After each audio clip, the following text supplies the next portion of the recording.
in case you have to leave early, or if you would like to watch the presentation again, or for those who weren't able to make it, we'd like to record these and we put them in a library on our website. But since you registered, I will also email it out to you.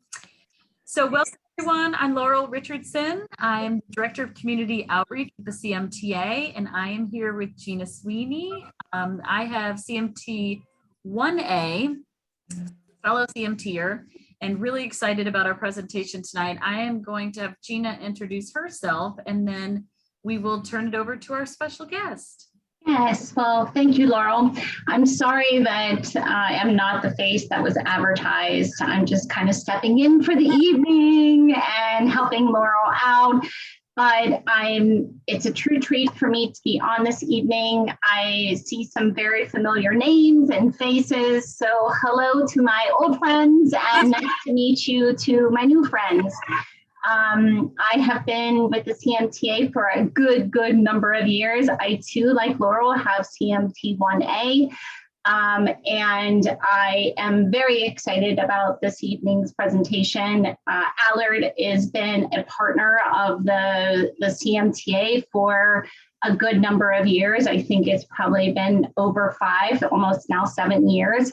And they have done so much for the CMTA and the CMT community. So on behalf of the CMTA, I thank Allard and I thank you, Robert, for taking the time to educate our community about all of the products that Allard has. So thank you. Great. Turn it over to you to introduce yourself, but I just want to thank you for sharing your time and talents with us tonight. Bob is consultant to Allard and has been very active in the field of orthotics, therapeutic exercise, and biomechanics since 1978, not that we're, and has been conducting education programs on the same topic since 1982. So I will turn it over to you, Bob, and thanks again for being here. We'll have Bob give his presentation, and then we will open it up for Q&A after he presents. And because of our large group tonight, it would probably be best to put your question into the chat feature. If you're struggling with that, just raise your hand after Bob's presentation and we'll get to your question. So turning it over to you, sir. All righty, appreciate it.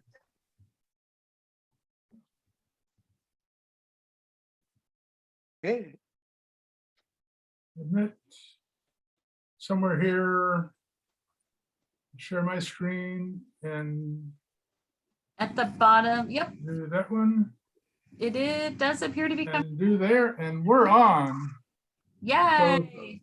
So, yay! Thank you all for being here. I'm so proud to be here. I'm honored to share this time with you. We're going to get right into the program. They have already said I've been around since 1980, whatever. It's right after God created dirt. So I'm an old guy and lived with some of this stuff.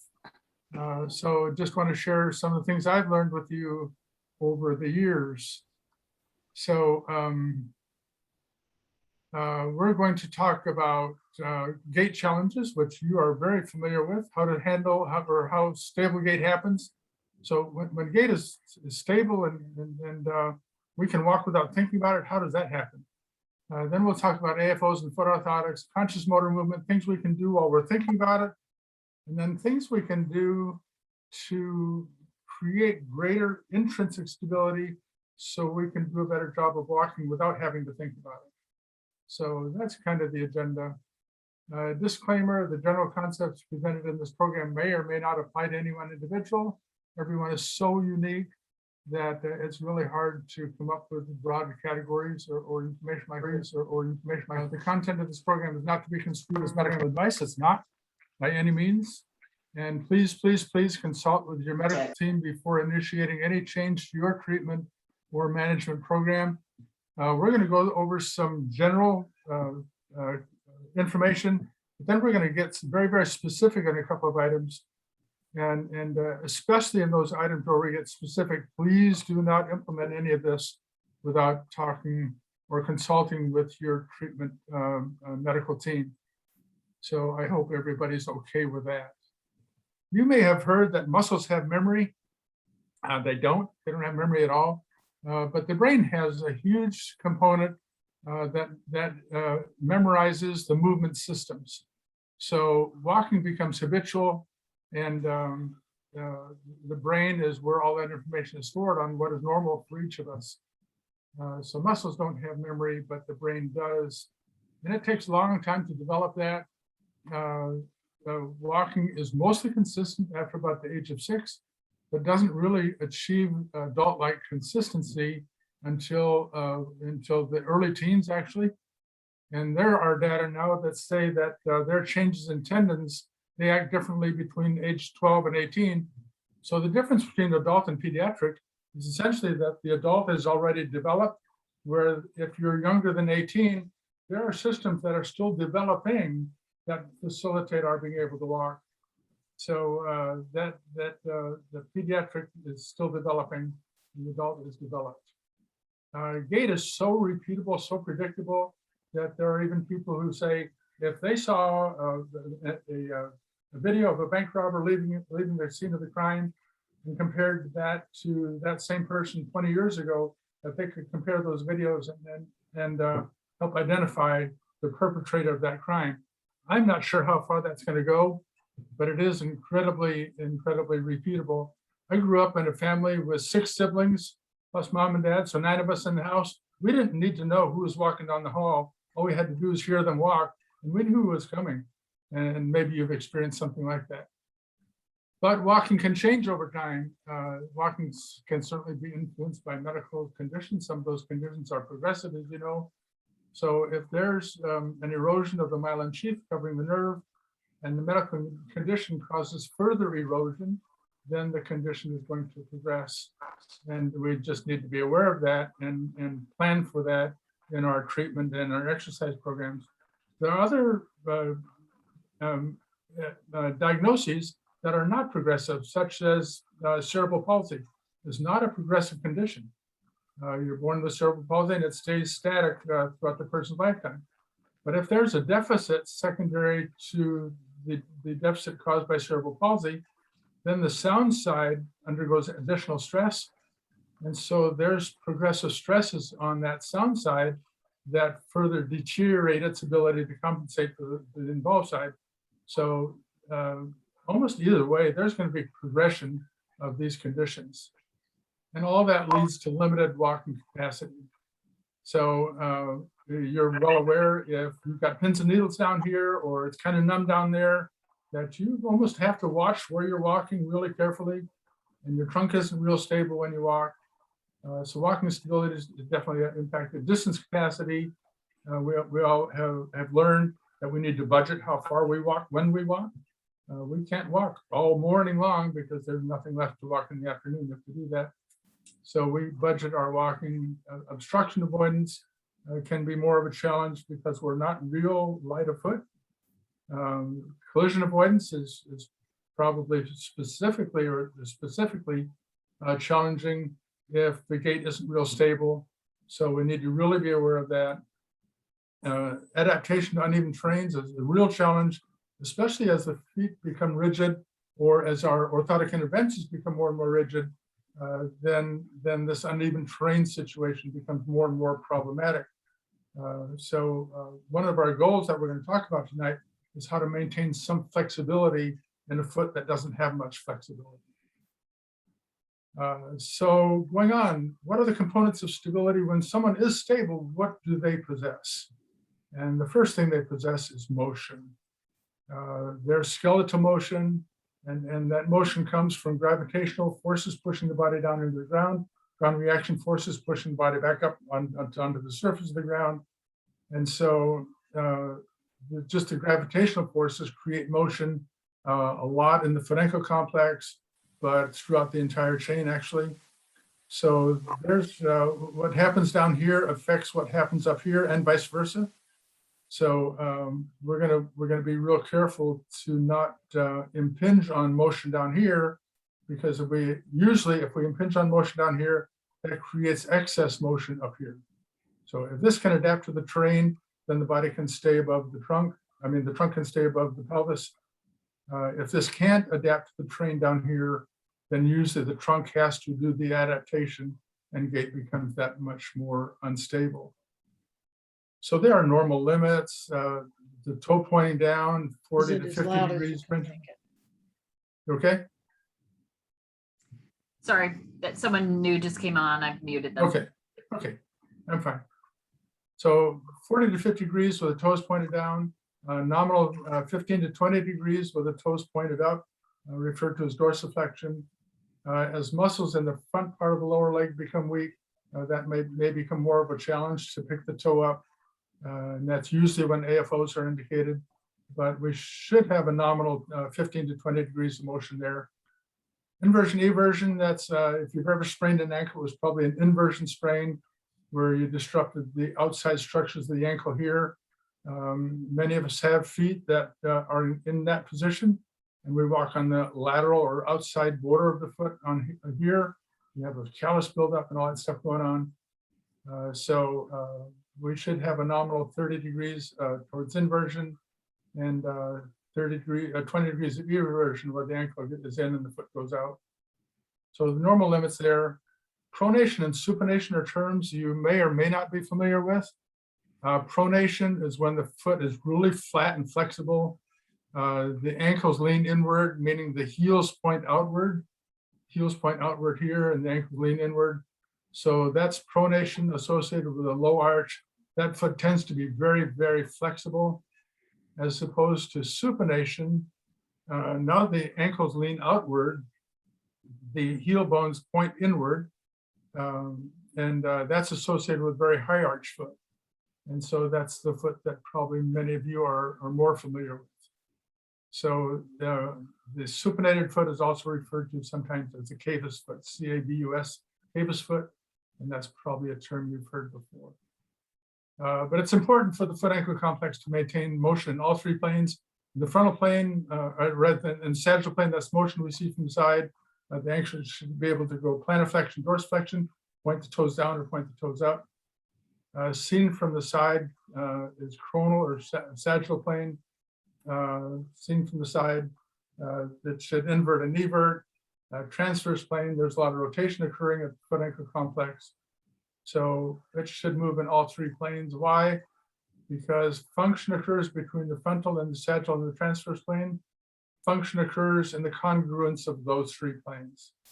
So we work really hard to maintain range of motion in all three planes because that's where function occurs. The better we can do that, the more stable the trunk becomes as we walk. So how do you do that? Manual stretch. I'm not good at manual stretching myself. My wife loves it when I do a manual stretch on her feet. She would do that every night. I'm not sure I could handle that, but she would handle it very, very well. So that's always good if you can help have someone do that for you. Doing a wall lean. I like this when we're weight bearing to gain range of motion. So just doing this kind of stretch is going to stretch the calf and calf area and the Achilles and help the ankle go into dorsiflexion. And then there's this dorsiflexion test where you put your foot a nominal hand width, the hand width away from the wall, and then simply lean into the wall with that knee. And that's a situation where the test is the exercise and it's also the test. You can find out real quickly what kind of range of motion you have in the foot ankle complex towards dorsiflexion just by doing this test. And by doing the test, that's exercising. We've actually seen people regain some range of motion towards dorsiflexion by doing that. So we need adequate strength, adequate motion. We also need adequate strength. There to maintain some strength, we can use TheraBand or exercise band type exercises. Those are real familiar to everyone, I think. Then this is actually a very good exercise. Stand on a folded up towel or a piece of 3 or 4 inch foam. So your foot has relatively uneven or unstable surface on which to stand. Go in single limb stance, and your foot will be working to try and maintain posture on that uneven surface. So that's actually a very good exercise. Toe rising exercises. This is not possible for everyone, but we strengthen the calf root and increase range of motion all at the same time. with a toe riser exercise.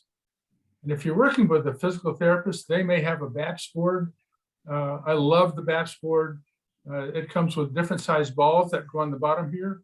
And all a person does is stand on it and make all the edges touch all the way around. And so you get range of motion and all the planes of motion. And if they start with the number one ball underneath here, it's a very small ball, and you get very small amounts of motion, but you're getting that motion in all the planes of motion. And so that's an amazing way of strengthening the structures around the ankle and maintaining the range of motion. So do that with your shoes and foot orthotics. Don't do it barefoot. So it's an amazing exercise if you have that available to you. For private use, they're probably close to $750. They're probably too expensive for most of us. But if you're working with a PT, they probably have one. So motion and strength, the third leg of the stool of stability is proprioception. And that's a difficult concept to talk about. Let me just move this here quickly so I can see what I'm talking about. So what happens is if a muscle is stretched, let's say the foot hits the ground and that stretches the anterior tibialis muscle, the muscle in the front of the leg gets stretched. So that stretch sends a signal from the sensory nerve fibers into the spinal interneuron. And it's like a laptop computer hooked up to the mainframe brain up here. So it processes that signal coming in, and then it sends a signal back down to the muscle through the motor nerve fibers, and the muscle turns on to decelerate the forces that were causing the muscle to be stretched. So it's an amazing system that we have that turns muscles on automatically without us thinking about it. And that's what we're trying to excite or rehab or strengthen this system by a lot of the exercises that we'll talk about later in this program. So it is a crazy neat system that we can take advantage of. If there's motion at the foot ankle complex, there are a lot of data that say that those signals actually send nerve impulses into the major muscles in the back. So if there's a little bit of controlled motion down here, the trunk tends to be more stable. There are a lot of data that show that the trunk wants to be stable, and the system prioritizes trunk stability over anything else. And finally, when the trunk is stable, that helps the knee and ankles be more stable. So if you've worked with the physical therapists, you may have heard the term core stability, and that's what they're talking about. If this is a little bit more stable here, this stability helps these components down here be more stable. And what's interesting is that it's the motion down here that makes this stable, and that stability feeds back down here. So it's a really cool system, and we're going to work with that system later on in this program to try and get it excited and do what it's supposed to do. So we can move on to a discussion on orthotics and AFOs. It's a discussion nobody likes. I haven't heard anybody say, I can't wait to get into my AFO because I've been walking all these years without one, and I just have really wanted to wear an AFO. That just doesn't happen. None of us love them until we find one that really works, and then we're thinking this is pretty cool that the AFO does so much for me. So let's just take a quick look at these. As far as foot orthotics, I think of foot orthotics in terms of local control. They're going to control what happens at the foot ankle complex. And there's some influence upstairs, but not a whole lot. So this is really controlling the local situation at the foot ankle complex. And there are prefab and there are custom. Most of us are going to end up going into a custom. And one of the ways we have of finding out what type of foot orthotic we need is the simple Coleman block test. So you stand on a piece of 1x4 pine board. It doesn't need to be expensive at all, not sophisticated. And for most of us, with this right foot, the heel bone, instead of being pointed up and down like this, the heel bone will still be pointed in towards the middle, like this, because we have that rigid cavus foot. Then we take the first ray off the board. What is the first ray? The first ray is the big toe, and the big joint right behind the big toe is the metatarsal head. And then the midfoot bone here is the metatarsal. All that combined is referred to as first ray.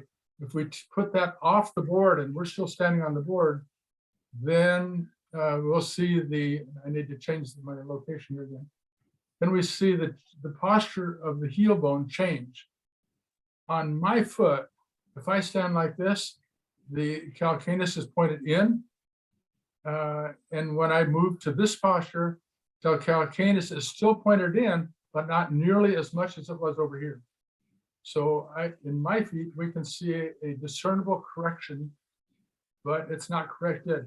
Ideally, if we were to go to norms, ideally we would want to achieve about 7 degrees of eversion. The heel bone is pointed outward by about 5 to 7 degrees. That would be normal. Very few of us can get there. But if we can go from 20 degrees pointed in to just 5 or 10 degrees pointed in, that's a big correction. And that means we qualify as having a correctable foot, So given that we have a correctable foot, then somebody, your orthotist or certified pet orthotist, will use either a crush box or a slipper cast to get a negative mold of your foot. This is the technique I use where the person is laying on their tummy. Other people like the patient lying on their back, and they'll make this same device. So it depends on the person's comfort zone and how long they've been doing this and what they've been doing. So, but all of these are valid techniques in order to gain a negative mold of the foot. Then they will make a positive model of the foot, and it's over that positive model over which they fabricate the custom foot orthotic device. For the feet that are rigid, the orthotic device has to be rigid. If we try and do something soft foam and it's squishy, our feet will just crush that soft foam, and in a week or two or a day or two or a month or two, we will destroy what's ever on our foot. So this needs to be very, very rigid, very hard plastic. And in doing so, we'll put some wedging or posting on the orthotic to help the foot become or stay more flexible. So again, soft or accommodative inserts can't control a rigid foot. So here's my foot orthotic for my right foot. And you can see it's got a big post here, or a wedge as they call it, here. And so this is my right foot. My heel bone wants to be in this posture. This wedge over here moves my heel bone so that it wants to be in more of this kind of posture, which is closer to neutral. And so that helps my rear foot posture. There's that wedge or that posting continues to the forefoot. So there's probably at least a 1/4 inch, maybe 3/8 of an inch of wedging on the outside of the forefoot here. So the foot orthotic tries to make my rigid supinated foot go more towards pronation. So those are there's good size wedging here and here. Then in order to allow the foot to collapse, there's a first ray cutout, and the height of the medial longitudinal arch support is diminished. So we're trying to make the foot pronate. That's going to collapse the arch a little bit. We need to give space for the arch to collapse a little bit.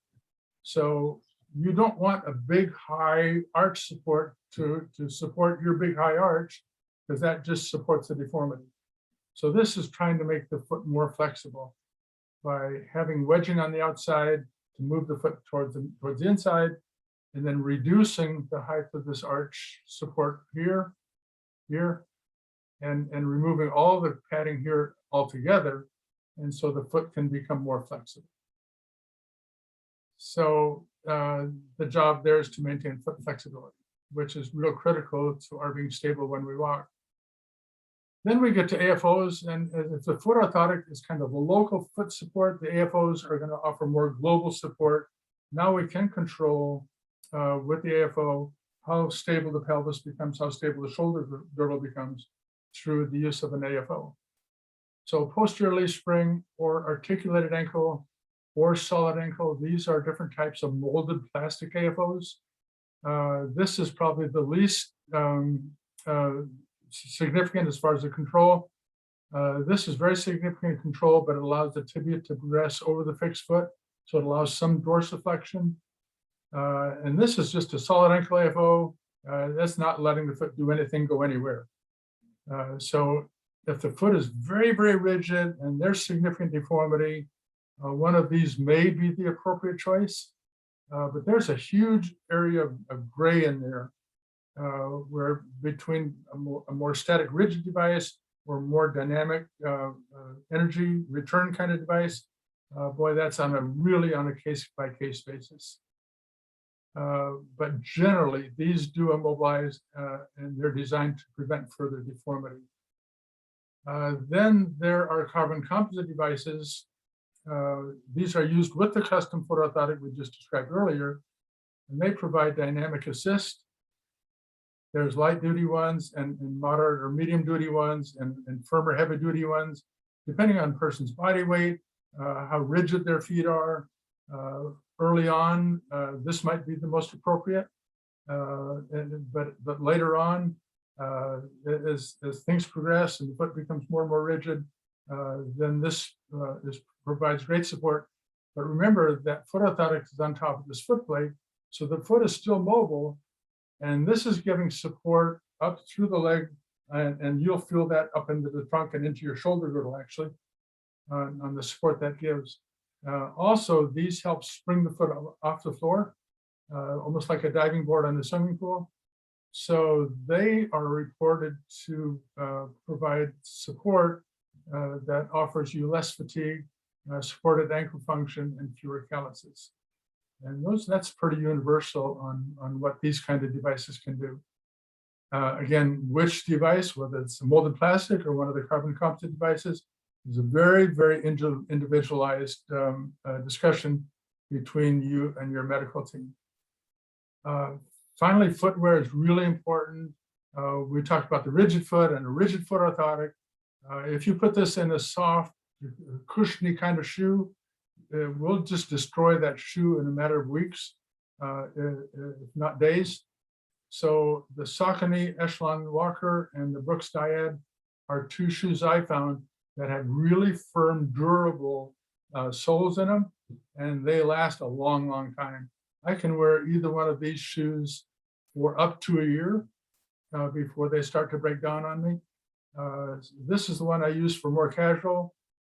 This in white or in black is what I use for dress shoes. And that's just a wonderful shoe. I guess if I had my choice, that would be my go-to shoe, is that Saucony Echelon Walker. It's just a wonderfully well-constructed shoe. There are others. Brooks makes Brooks makes this one.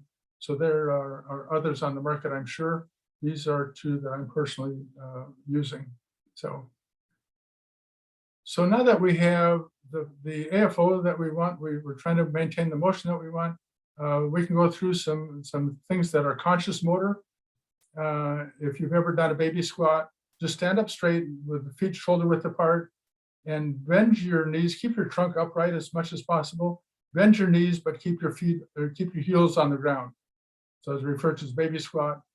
And so do just 10 of those just to warm things up down here, keep some motion going, help stabilize the trunk.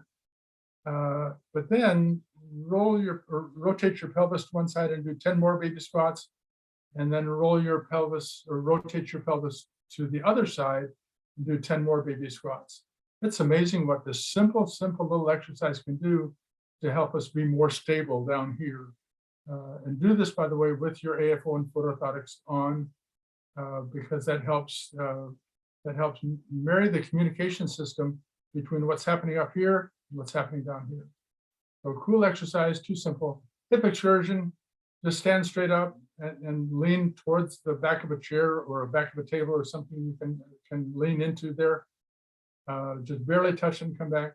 So rotate to the posterior a little bit, just go side to side, straight from side to side, and then rotate to the front a little bit. So you're doing that in all three dimensions. Baby lunges, both knees bent, have one foot come out and maybe just 6 or 9 inches or so. It doesn't need to be this big a step. And move, step to the outside, step straight ahead and do a crossover step. Simple little exercises we can do to help maintain mobility. Make sure with your AFO and foot orthotic that you're comfortable in managing stairs. And I'm sure you're already been taught the good side goes up when you're going upstairs and the bad side leads when you're going downstairs. So definite protocol there, and make sure you understand that so you're safe on stairs and ramps. And please, please, please make sure you're safe if you're operating a vehicle, that you have enough mobility between the gas pedal and the brake pedal. There should be about a half a second reaction time between getting off the gas pedal and onto the brake pedal. If you're taking 2 or 3 seconds to get off the gas pedal and onto the brake pedal, you might wonder whether that's really safe to operate a vehicle or not. Then we get into the fun stuff. Watch the videos, see this guy here, he's got some compensations, he's got some deficits, obviously. And so he was put into a really dynamic orthotic system, custom foot orthotic and carbon fiber AFO. And it works virtually the same with that intervention as without it. And I love showing this video because I want to emphasize that sometimes these interventions aren't magic because the brain memory system, the movement memory system is very, very powerful. And so we need to change that. How do we change the movement memory system in the brain? And so that's these next exercises. We want to facilitate the transition from thinking about it, exercises, that the stuff we just thought about doing, the baby squats and the lunges and stuff, things we're thinking about. We want to transition from that conscious motor activity to activity where we try and not think about what we're doing as we're walking. So we're going to try and progress to walking without active conscious thought. How do we reactively walk? If you're working with a PT, they'll probably have a treadmill, so you can increase or decrease speed, increase or decrease the slope, just vary as much as you can. Start obviously with holding on, but as you progress, you want to try that without holding on, if that's safe to do. Then when you're just walking, alter your head position. Most of us walk with our head down a little bit. We're watching our feet visually because we're not getting much proprioceptive feedback out of our feet. So, but very purposely walk with your head forward. Very purposely look at the exit sign above the door over there and walk to that door. So this is all very purposeful exercises to exercise the proprioceptive system so that we get better feedback and can walk without having to think about it so much. Alter your vision. Close one eye, close the other eye, look right, look left without moving your head. That's going to alter this feedback that you're getting as you're walking and strengthen that system. Alter speed, go from slow to fast or fast to slow. If you've ever ridden a bike, you probably understand that riding a bike very, very slowly is very, very difficult. Riding a bike faster, it's a lot easier to maintain your balance on the bike if you're going faster. So play with speed, and most of us walk pretty slow. Try walking purposefully, try walking a little bit faster and see how that feels, if it's more stable or less stable. And again, you want to do this when you're in a safe environment. I just want to emphasize that. Alter your step length, go from really short baby steps to really long steps, and see how that feels. Alter your base from very wide base, you're going to feel yourself kind of waddling, to almost a crossover step, and that's going to feel pretty unstable. And somewhere in there, the normal base, by the way, during gait is about 4 inches. So if you're 8 or 10 inches or 12 inches apart, that's a very wide base. If you're crossing over, or there's no, you're stepping one foot in front of the other, would be probably a too narrow a base. The normal is 4 inches. Watch your trunk posture when you walk. It's easy to slouch like this because we tend to look down because we're not feeling real stable. Very few of us walk this way, but we can go there just to feel what it feels like and come up with a pretty neutral trunk posture, looking ahead if possible. And then walk with distractions, talking on a phone or talking with somebody you're walking with, and eating an ice cream cone at the same time. do whatever you can to not think about your walking, and that can help strengthen that system. And this is really cool. There's a lot of medical literature on this now, that if we try walking to a beat, that our beat tends to become more symmetrical and more stable. So if you've got some music on with a good beat, that would be wonderful, just to exercise your gait. Once you have all that done, if you're really feeling stable and really feeling brave, do the same thing, all the same stuff, walking backwards, retro walking. And that will really excite the system to get you to exercise the muscles and the proprioceptive system to gain stability. Almost wrapping it up here, just a quick thought on walkers and forearm crutches. There's a video, very, very common in the US, especially, that we use walkers, and they're very fine. I have no issues at all with walkers. But with walkers, everyone tends to walk with their trunk leaning forward a little bit over the walker, because that's where we get our stability. So this is the most stability we can walk with. The alternative is forearm crutches. And you can see this is her first time walking with forearm crutches. The therapist there is not sure if she can handle it or not. So she's kind of guarding.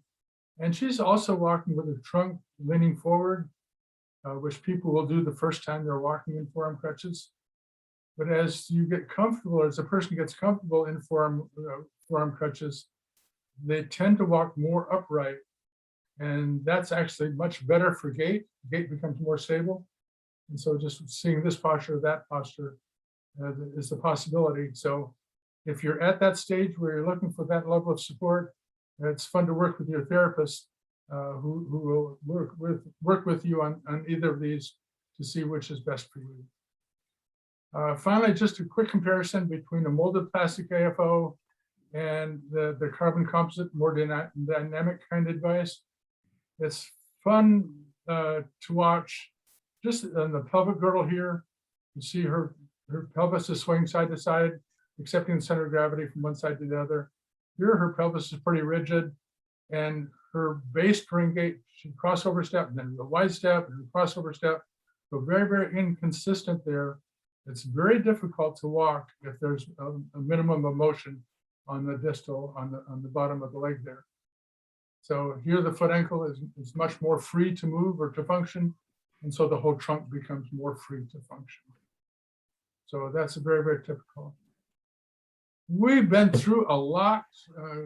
We'll talk about gait challenges and AFOs and foot orthotics, conscious motor movement, and then subconscious walking. This is a lot of fun in the right orthotic environment. I'm Bob Meyer. I'm a certified orthotist, and I love the concept that you must stick to your convictions, but be ready to abandon your assumptions. I assumed for the first 20 years I was in practice that if I took away all the motion from the foot ankle complex, I would make it really, really stable. And I obviously have had to abandon that assumption. And now, personally, I will only immobilize the foot ankle complex as the optional last resort. So we used to focus on posture. We could put people in beautiful posture, but they couldn't move. And now posture is very secondary to my way of thinking. Function is paramount. How well you can move, how stable you are when you move is my ultimate goal. I don't care if your posture isn't perfect. If it's okay and you're stable when you're walking, then that's when I get goosebumps. So I get goosebumps when I'm asked to work with the CMTA. And so thank you so much for this opportunity. I appreciate it a lot. And I think there's probably going to be a question or two. I hope there will be anyway. Absolutely. Thank you, Bob. That was amazing. It is so important for us, as you know, with our feet challenge and position challenge, to the importance, those reminders of getting our feet in the correct position. Yeah. Because it helps so much. And also the proprioception. I can't tell you how many times I feel off balance. And even just one fingertip. I remember Dr. Shai saying, how just even touching one finger to the wall will, will get you back. We'll get you back with the balance. So it's an amazing system. Yeah, it's the mind is brilliant, right? So I'd like to open it up for questions. I'm not seeing anything in the chat, so okay. We will systematically. Laurel, I'll ask a question to kind of start it off, if that's okay. First, I want to make a comment about one of your slides, the uneven terrain, like that. I was like, oh my gosh, like I was looking at that, like, and just knowing that that's coming up and walking, it's kind of very scary. But one of the things that we're asked a lot here at the CMTA is, how does one find an orthotist in their city? Do you have any advice for those that are on the Zoom this evening on how to find an orthotist and to direct them as to what are the best AFOs for them? Oh, how to find an orthotist? There are 2 certifying agencies for orthotics. One is ABC. You can reach them at ABCOP, orthotic prosthetic, abcop.org. The other is bocusa.org. Either of those, they both have registries on their websites, so you can find an orthotist there. And that's kind of a shot in the dark, quite frankly. Ask your physician if you're working with a physiatrist or an orthopedic surgeon or a neurologist. Ask them what orthotists they work with. Ask a PT what orthotists they work with. I don't like to go to Yellow Pages and try and find someone for my own personal care.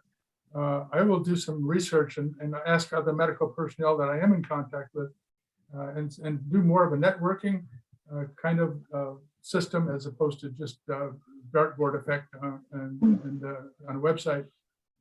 So I hope that helps that. On the type of AFO, that's a one-on-one.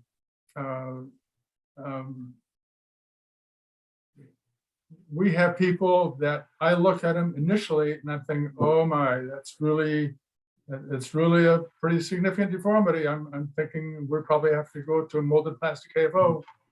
But we always try the dynamic ones first because we're always looking for function, and we know the plastic ones won't help function, they'll help posture. So we go to the carbon composite ones first, and sometimes we're amazed, sometimes we're disappointed. We see something that looks like it might work in the carbon composite, and then it just doesn't, and we have to go to the molded plastic. So it's absolutely a one-on-one. I know Allard offers free AFOs for trial. So an orthotist can try an AFO on a patient, and they can work with it for 30 days. And if it doesn't work, they can turn it back, and it's there's no charge for that device. So a lot of orthotists will do that for you or work with you in that way. I would not work with an orthotist who wasn't willing to do that.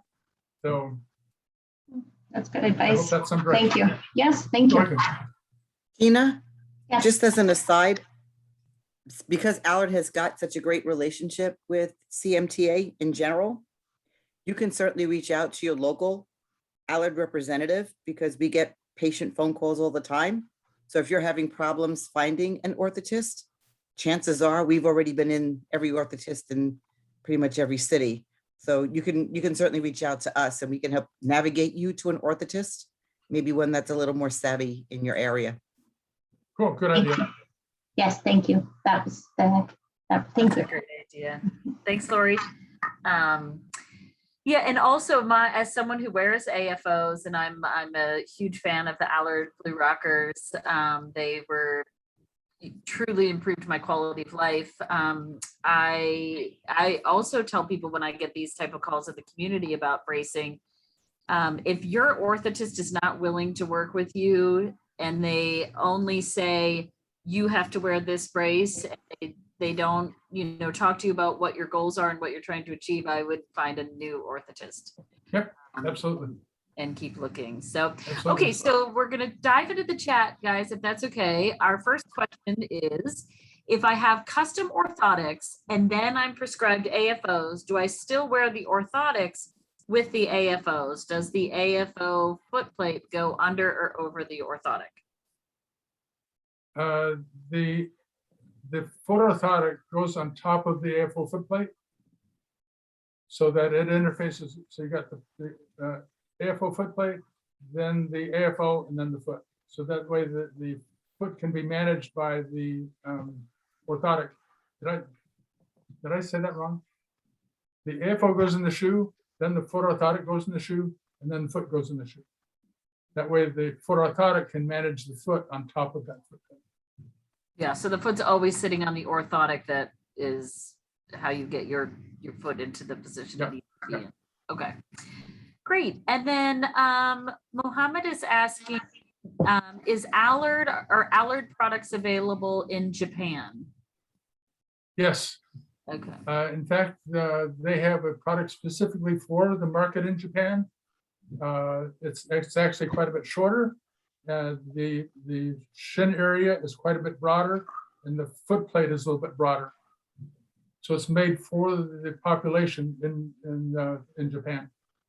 So if he would speak to his orthotist in Japan about that. Yes. In theory. Okay. And you can also reach out to Allard Camp Scandinavia or Allard International. So we're pretty much on every continent. So there's a way to reach them even through the company. Okay, excellent. Thank you, Lori. Wait, is that found on the website? Okay. Yes. Yep. Okay, and Wendy is asking, at the end, I believe you were talking about your slideshow, there was a picture of a brace that was with a toe and one without a toe. I couldn't tell from the video which you thought was.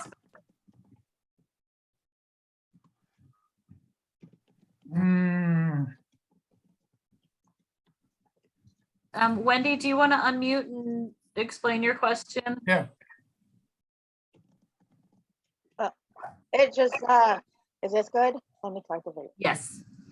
Okay. Just because I've just now gotten a full leg AFO, so I don't think it's called an AFO when it goes up to your thigh. I just don't know what the initials are. Okay.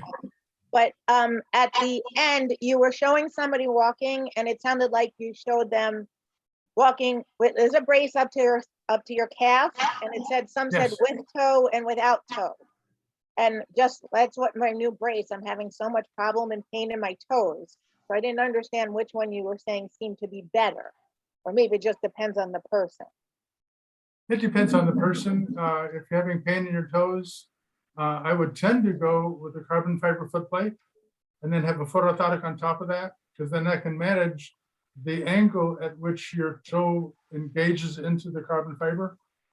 That's manageable. Or I can do certain types of bracing techniques that will help your toes relax a little bit. And if they're starting to curl or grab, there are ways we can help them relax a little bit to take pressure off the toes. Again, that's very much a one-on-one situation, but I would tend to go with a foot orthotic with a carbon composite AFO as opposed to molded plastic. Because since I have the hammer toes, before I had this whole big lace brace, I just got custom orthotics, which, you know, Right. were just 3/4 ones. So it gave, Okay. supported my arch, but let my toes wiggle around. Yeah. But then this whole big AFO, it's this hard, flat plastic thing Oh, yeah. under my whole foot. So it's Yeah, like so uncomfortable. Yeah. I guess I just got to get used to it. Again, I would go with what's referred to as a total contact foot orthotic.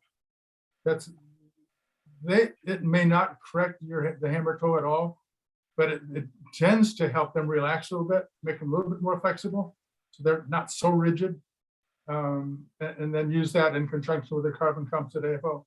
Do you have knee hyperextension? Is that why you're wearing the whole leg brace? I have not just, had knee high extension my whole life, but now as I'm growing over, my knee pronates in, like I had the bunions my whole life, didn't know they weren't even unusual. And now my knee goes like practically bangs into my other leg. So it's like, okay, we got to try to strengthen that thing up. So that's why it's all the way up there.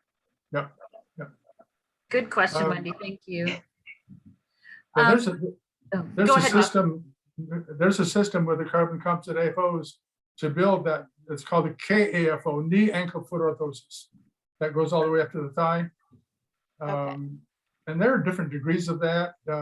Some have to be made out of real strong stainless steel because there's so much deviation to control. Others can be made out of real light stainless steel or even aluminum. When we get to those kind of corrections, I tend to not want to get the patient to neutral right away. So if there's some knee recurvatum, some knee hyperextension, I'll, instead of going from 20 degrees of knee hyperextension back to neutral, I'll go from 20 to 15 and let them work there for 3 or 4 weeks, and then 15 to 10 and let them walk there for 3 or 4 weeks. So they slowly acclimate to getting back to a normal. Because going 20 degrees back is normal for you or for that person. And so we have to gradually get them a new normal. Going from 20 degrees hyperextension back to a normal, it's just usually too much of a change for people, too much of a memory change to the memory system, the movement memory system. And people will just, I can't do this, and they don't like it. So we tend to make those changes gradually. Okay. Yep. Thank you. I hope that helps. Yep, you're welcome. The next question comes from Calvin. My daughter walks with a walker now. She walks on her heels and her knees flex backwards. Is there a way to correct this? She has AFOs and a long brace. Ooh, that's another knee hyperextension issue. If it's relatively mild, we can, if you picture the AFO like this, we can put a wedge underneath the heel. So the part of the AFO that covers the shin bone, we want it to lean a little bit more forward. That will make the knee bend a little bit more forward and tend to get them out of knee hyperextension.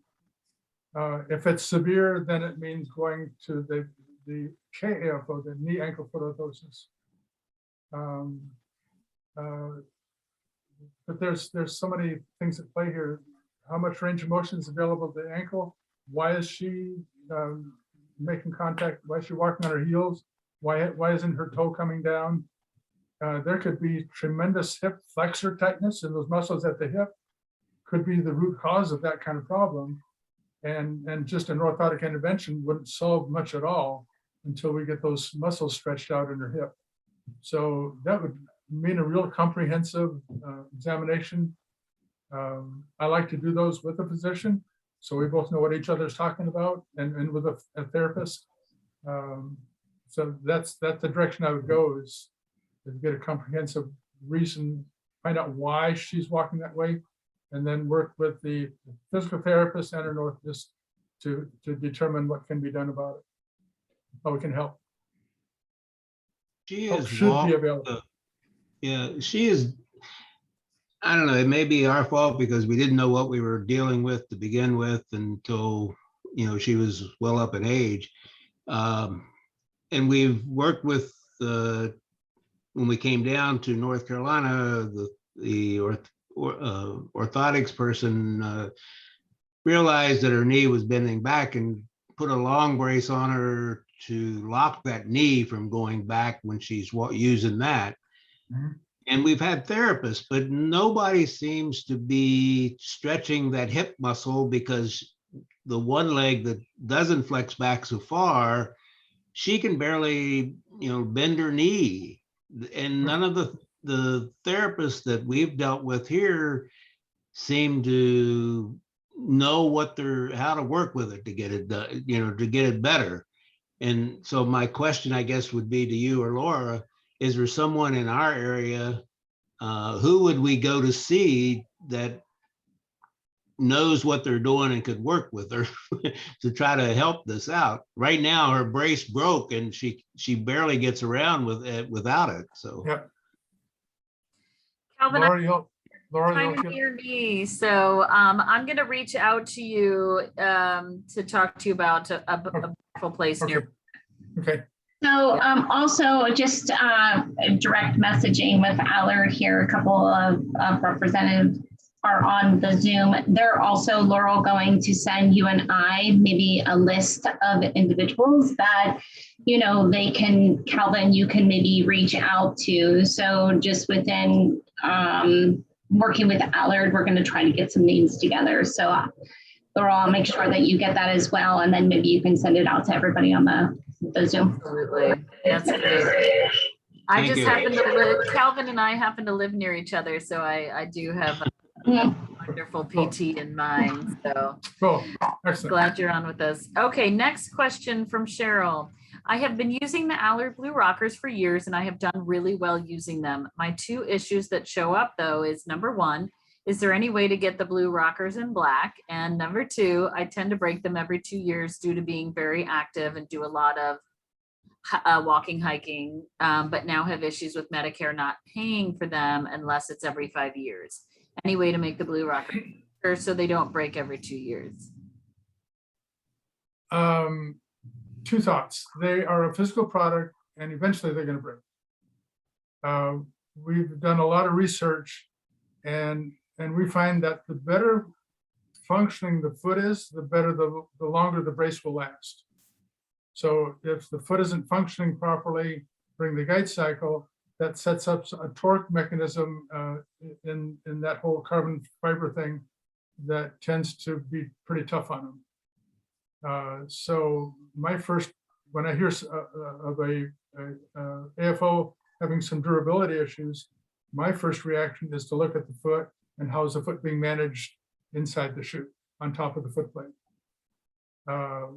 There are some other things that we can do, and I'd be happy to send you some of those tricks of the trade, how we can beef it up a little bit. Footwear is very important. They have to have a rocker sole, like in a running shoe, really, really important for these things to last. As far as the black, one of my favorite products now, the fairly new one from Allard, is a sleeve that a person puts on their leg before they put the AFO on. And there's 2 layers to the sleeve, a sort of a compression inner sleeve and then an outer sleeve. So you put the whole thing on and then roll the outer sleeve up, put the AFO on, roll the outer sleeve down over the AFO. So instead of having 2 straps hold it on the leg, you've got this whole thing holding the AFO to your leg. And it happens to be black, not blue. So. I forgot about that part of the question. Okay, great information. Thank you.